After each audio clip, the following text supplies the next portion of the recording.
Life has many stories. Here's one that might just change how you see yours. A female friend of mine, someone I've known for 11 years, has lived this truth. Back in high school, she dated a guy most people wouldn't have expected her to be with. She was sweet, calm, soft-spoken. He was loud, rebellious, and rough around the edges. Nobody saw them lasting.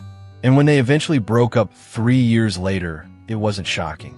She explained that the guy had always been a walking red flag, and that peer pressure pushed her into the relationship. Fair enough. She moved on and soon found herself with a gentler, more mature man, someone she described as her ideal partner. He was a green flag in every sense. She even prayed to God to let her marry him. But then long distance entered the chat, and cracks started forming. Her feelings for him remained, but their connection thinned. Her family, unaware that she was still in that relationship, tried to set her up with someone new, a soldier. Despite his efforts, she wasn't interested. She told her family it wasn't a vibe, told me he wasn't her spec. She listed all his red flags, even got annoyed at him for asking, "Have you eaten?" too many times. She claimed her biggest red flag was a man who came on too strong. She needed friendship first. That was her story, and she stuck to it. That is, until the prison officer showed up. No friendship history, no long courting, just vibes. They went on one date, and she agreed to be his girlfriend.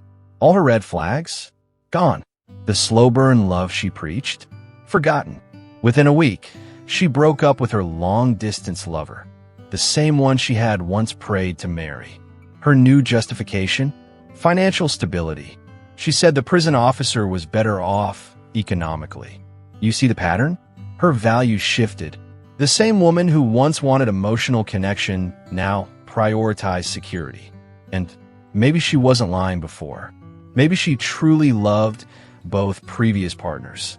But what she didn't realize, and what many of us don't, is this: we are constantly adjusting, constantly evolving. One of the most consistent features of modern-day dating is the obsession with red flags and green flags. Red flags are supposedly deal breakers, traits that instantly turn someone off. In theory, they're non-negotiable. Meanwhile, green flags are the good stuff, the traits that make someone seem like the one. In general, these red or green flags tend to rest on learned behaviors.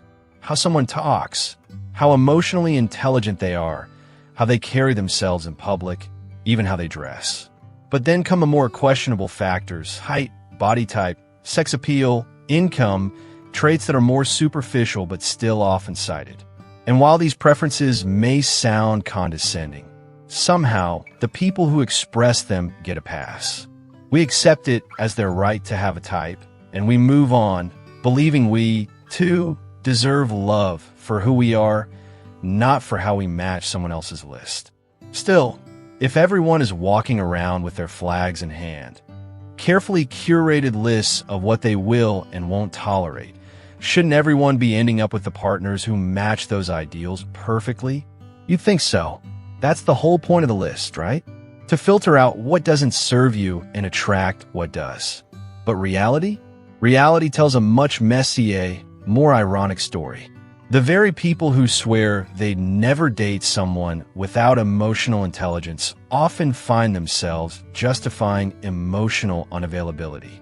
The ones who say they need spiritual alignment end up chasing people who barely pray.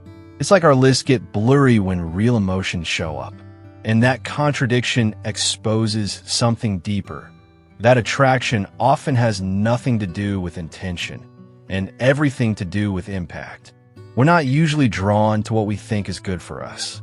Sometimes we're drawn to what feels familiar, exciting, or simply possible in the moment, even if it contradicts everything we once said we wanted. In truth, it feels like red and green flags only exist on social media, or when people are asked directly what they want. Because when you look at their dating history, it often tells a completely different story. If someone claims they only date tall men, yet their past partners are mostly short, there's clearly a disconnect. And sure, you can argue that preferences evolve. Maybe a bad experience with a short partner triggered a new preference for taller ones. But when patterns repeat, when more than one X contradicts your so-called red flag, it says more about your actual taste than you admit. Maybe you're not being dishonest. Maybe you just don't know yourself as well as you think. In any case, growing new fondness for tall men, under the assumption that they'd treat you better than how the short men did, is preposterous. Let's be real. The world isn't black and white. Even when people believe they know what they want, they often don't chase after it. Why? Because we settle. When we meet someone who overwhelms us, emotionally, intellectually, physically, like in the case of my friend, we bend. And maybe that's not settling at all. Maybe that's human nature. We are more adaptive than we realize. One spark is often all it takes to override an entire list and tell you what, in the lowest of keys, that's all we'd be looking for. Now, this is the problem with trying to tick every box. If you try too hard to mirror everything someone says they want, you risk becoming something dangerous. Perfect. And perfect is boring. Perfect feels artificial. Perfect doesn't challenge or excite.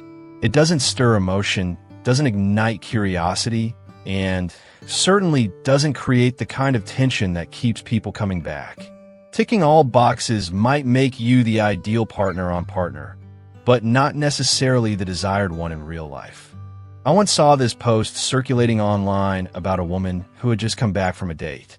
She shared how the guy picked her up on time, came holding flowers, complimented her outfit without being creepy, opened the car door for her, asked thoughtful questions at dinner, even paid the bill without hesitation.